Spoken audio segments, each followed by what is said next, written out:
माँ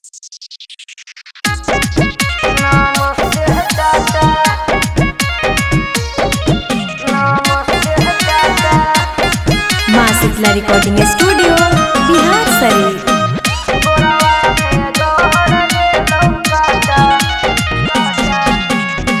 जादव जी के बेटावा से भीड़ लहू तोर टाका। नमस्ते टाटा। सिंह जी के बेटावा से भीड़ लहू तोर टाका। नमस्ते टाटा।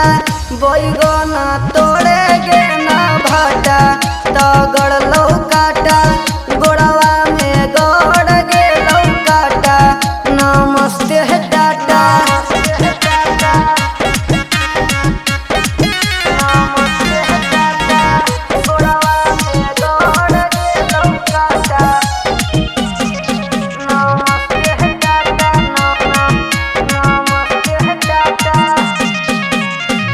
सिनवा से खींच लेल कौलाला जी दुपट्टा।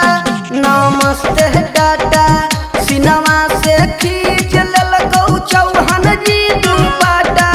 नमस्ते टाटा। बैगना तोड़े गे ना भाटा।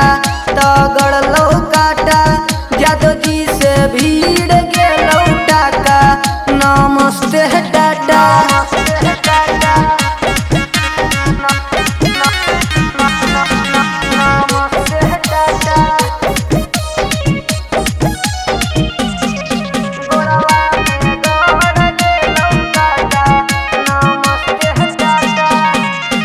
छौड़ा भी कसवा तोर होठ खूबे चाटा।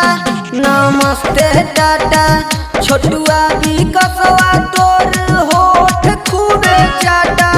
नमस्ते टाटा। बैगना तोड़े गे ना भाटा। तगड़ लौका